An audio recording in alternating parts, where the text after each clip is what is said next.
Aloha kako! Welcome to Hanapepe. Our little town is nestled in an ancient Hawaiian valley on Kauai's west side. In ancient times, the valley and seashore was well populated with many thousands of Hawaiian people. In historic times, after Captain James Cook's arrival, there was a much diminished Hawaiian population due to foreign diseases. In the mid-19th century, sugarcane plantations sprouted up, and as they imported needed workers, West Kauai became a culturally diverse community. Many different cultures from all over the world. Chinese people, Japanese people, Filipino people, Puerto Rican people, many different peoples were brought here to work on plantations. And so, Hanapepe was not a plantation town, but an entrepreneurial center for workers who had completed their contracts and wanted to start a new life with their families on the beautiful island of Kauai.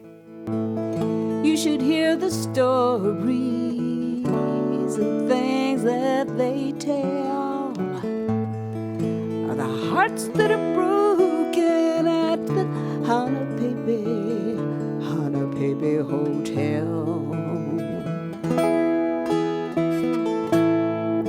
Lonely men come here from the war and the sea. Lonely men looking for fair company. If they're looking for free friends, they just might as well look somewhere else besides the Hanapepe Hotel. Walls on a shamble like broken down bones. Many a man's gamble, all and his home. Evening ladies come by and sell their body and soul at the Hanapepe Hotel.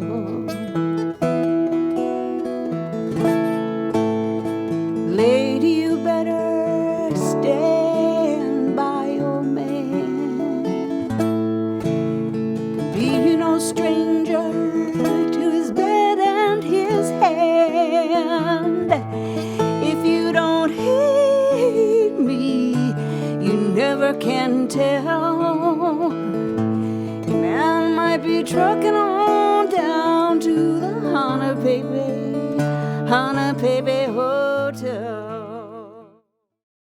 And we had very active town here, very active. You know, we call it Kauai biggest little town. But Where did that name come from? Do you remember? Well, we were in a meeting and we wanted to name the town, you know. Mm-hmm. And somebody brought that up. How about Kauai biggest little town?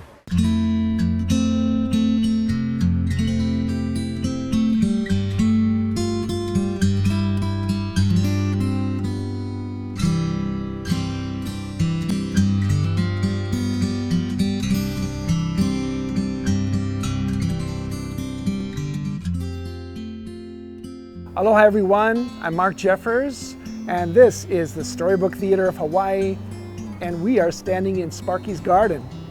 And there's a lot of things to learn here in Hanapepe. We're going to be a walking tour today, walking and talking story. And again, my name is Mark Jeffers, and I'm the tour leader today, and my group is ready to go. In fact, they're sort of itchy to go, so let's go. Good morning, you guys. Thanks for coming along. This is going to be our Hanapepe Walk and Talk Story Tour today in November 2020. And you folks are so great to take along on this trip because some of you are Malahinis, newcomers, and some of you are Kama'aina, people that have been here your whole life. So we're here in Sparky's garden, and this garden was created and dedicated 12 years ago. And it honors Hanapepe town in general, and it honors a Hanapepe hero, specifically Sparky Matsunaga, former United States Senator, and it honors children and peace mission of the garden is peace education. And the different things around in the garden, the features, honor peace education and have a story about peace education. So there's different plants here. We've been exploring for a little while, and I'm hoping you're picking flowers because today's walk is going to be down to the temple in town, the Zen Suji Temple. And we're very happy. The president of the temple is actually walking along with us. These are the people that helped us along the way, and they purchased a brick as part of their gift to help us build the garden. This way, you guys. Okay, everyone, here we are at the Hanapepe Town Park. Small but distinguished. And this is where many, many events have happened over the years. And we were just mentioning there were political rallies here and sumo wrestling in the 1930s when the families would come together and use the park to get together. And since that time, we've done children's events. You ready, Randy? 2, 3. What a crow! It's a great place to be. But there's a special little place here that really touches a lot of people, and I want to show it to you over here. So this is one of the things that sets the Filipino culture apart here in Hanapepe. And what you want to be looking at is the description here of what's called the Hanapepe Massacre. Now we're going to be visiting the physical place where we think that this massacre happened on the walk. Suffice it to say, in 1924, there was a strike off the plantation, and they were the Filipino people. They came here. There was Filipino people are usually broken into two groups, Visayan and Ilocano. They left the plantation because they were not believing that the plantation treated them fairly, and they wanted better conditions for themselves and their families.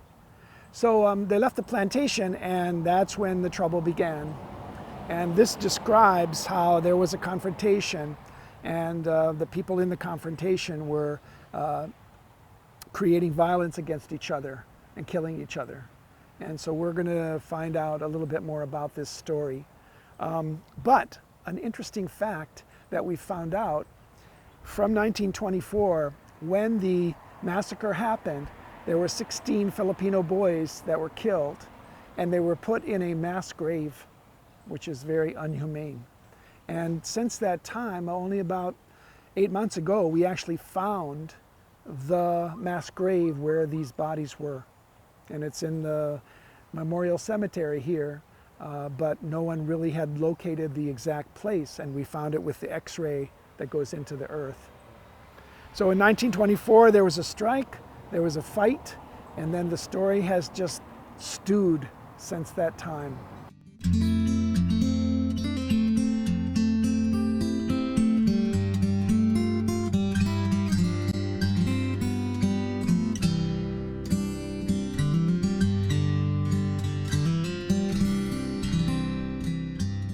Okay, this is the very famous place in the town, but it's very nondescript, it doesn't stand out. And this is the place where the 1924 Filipino strikers and the plantation law essentially met in the middle of the road, and there was a huge fight, and the Filipino workers were gunned down, and this was the physical place where that happened.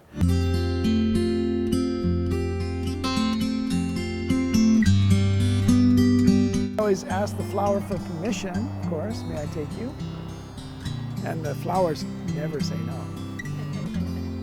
Go ahead and help yourself.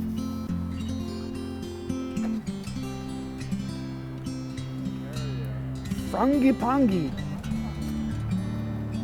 Is that what they call it in Majuro?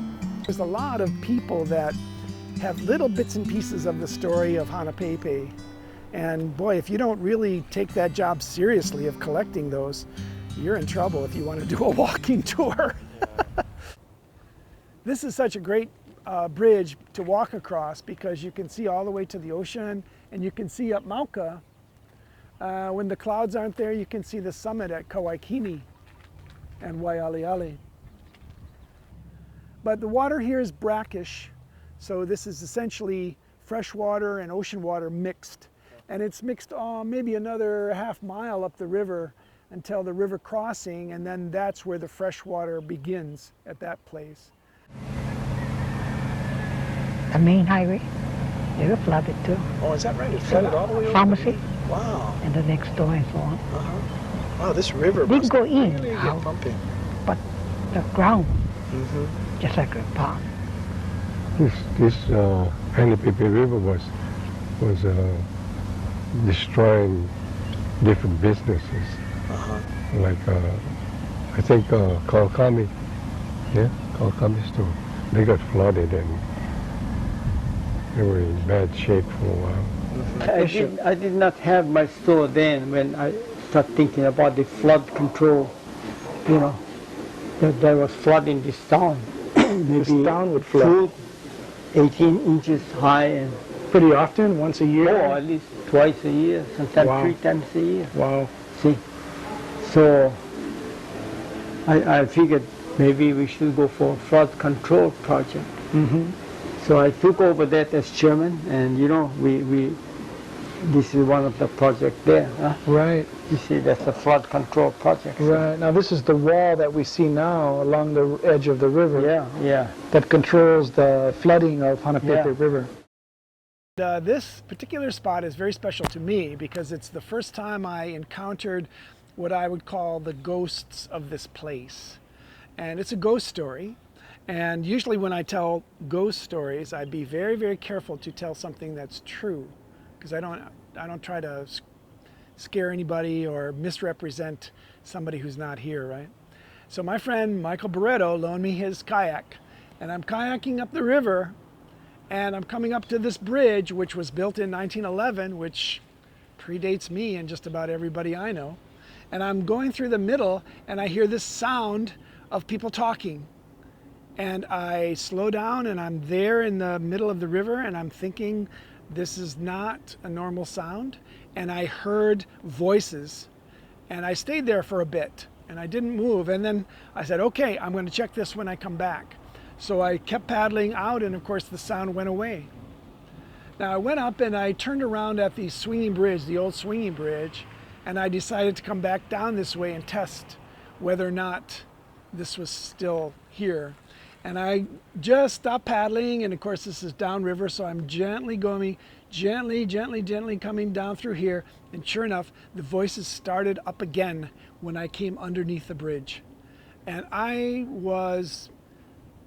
not saying I was shaken, but I was certainly aware of what was going on. And I'm fairly sensitive to the spiritual energy of a place, but this was something that was interesting to me. And as it turns out, where the old bridge comes out right here was the center of the old town. And there must have been, what, Jerry, holidays and parties and things where people would be out in the street, right? Gathering and talking, and this was the hotel and the general store and another store, and you know, just the place where people would come and gather from the valley and the town. So it makes sense that this would be a place of the spirit. So of course I would honor that, and I would tell this story.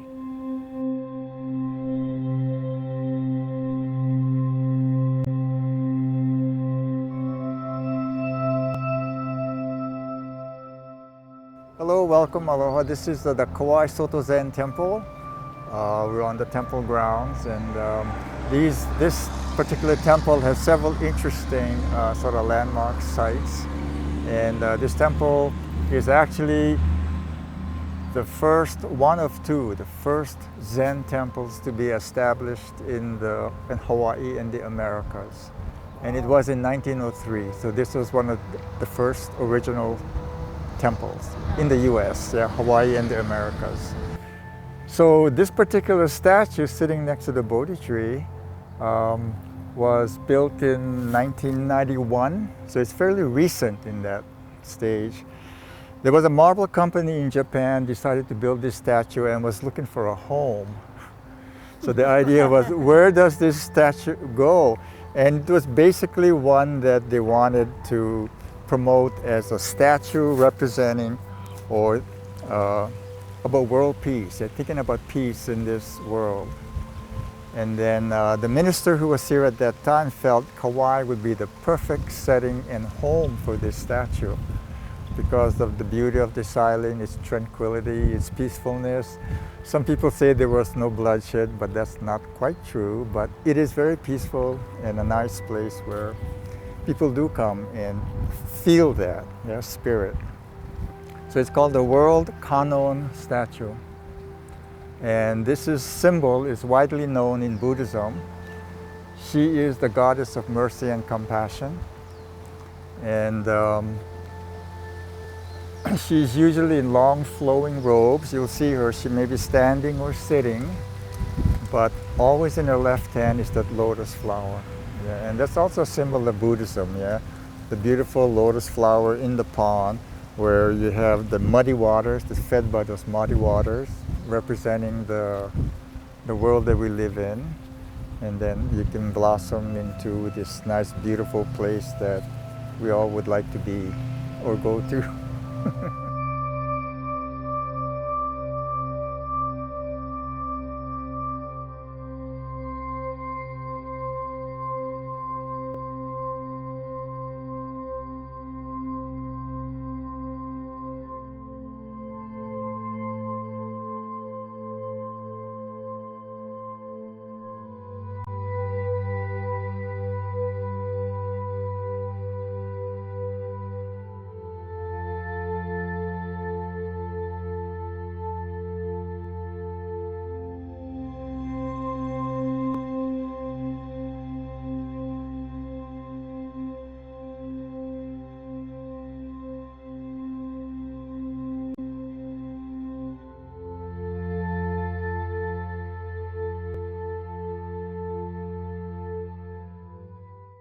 Yeah, here we are at the MCS Grill.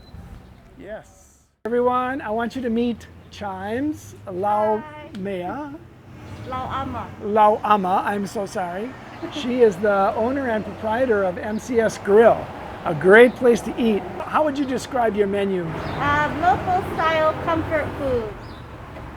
Local style comfort food. Yes. And what's the most popular item on your menu? Chili pepper chicken. Chili pepper chicken. Oh my gosh. Yeah, what's the specialty dessert here, Chai? So our lilikoi chiffon cream cheese square, or we have peach cobbler, apple cobbler with homemade cobbler topping. And we have banana cream pie from time to time. And just other brownie sundae, things like that. Irene Nozaki used to manage this little store right here, and it was called Irene's Beauty Box. And she served the whole community with hair cutting, and you know how the old ladies like to have blue hair on top of their heads. She did those, many people that wanted those kinds of things. And then behind here is their house. And that's Hanapepe style, where the business is on the street and the family lives behind the business. Hi, here we are at the back end of the tour, and this is a very famous landmark here in Hanapepe. Everybody on the island has seen it. They know it's here, but they don't know anything about it. And it's a house that was built by a very imaginative person that I had the honor of meeting. His name was Tom Taiji. And he and his family, his wife Marilyn and his 2 children, built the property, but he used a lot of the parts that he found. He was a metallurgist and an inventor. And what you're looking at there is a house that was very well loved and very lived in for probably around 10 years before they decided to rebuild the bridge. And so it made this house sort of unlivable because the temporary bridge is right there in their bedroom. But it's a beautiful house, and it just shows you what you can do with your imagination and the ability to plan a structure. Well, hey, thank you everybody for coming along and walking this whole way with us. I'm going to say 2 miles, maybe 2.5 miles, and lots of small little moments that we all were enjoying. And thank you for honoring Kanon such a great feeling of, being a part of her compassion for the world and what suffering is going on in the world. Thank you, Jerry, for your explanation of the temple and how it came to be. Really appreciate that.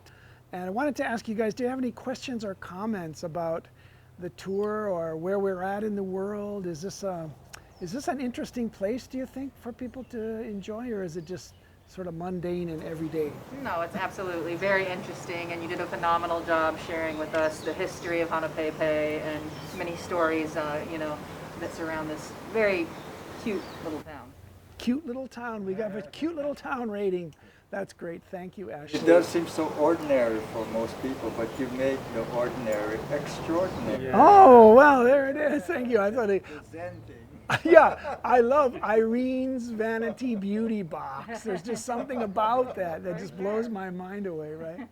So yeah, and it really is the simple things that make us all human and coming out. And I wanted to aloha the Matsunaga family for letting us honor our project and our garden after the great former United States Senator Spark M. Matsunaga. Come visit us anytime. Our phone number at the bottom of the screen. Take a walking tour. Have a good time in Hanapepe. Aloha, everybody. Aloha. Aloha. Thanks a lot. When you think about it, it was very peaceful, quiet. Yeah. And things were natural. Mm-hmm. Can you think of any other place that you would have rather grown up? We didn't know any better. Yeah. Yeah. We thought that this was the place to be. Yeah, the place to be.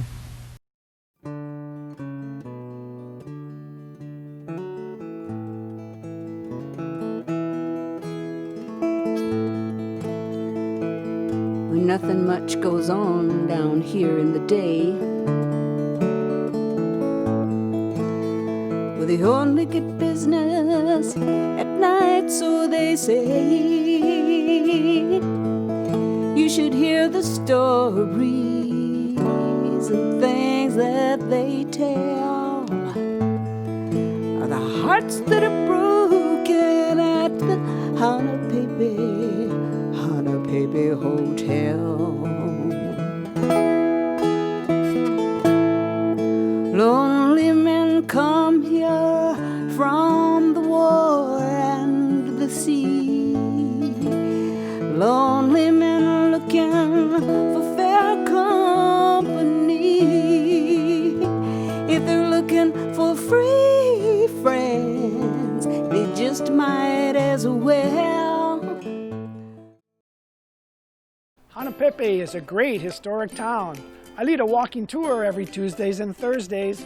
If you, your friends, or visitors would like to have a nice, fun, interesting tour of Hanapepe, just give us a call at Storybook Theatre, 335-0712. See you there.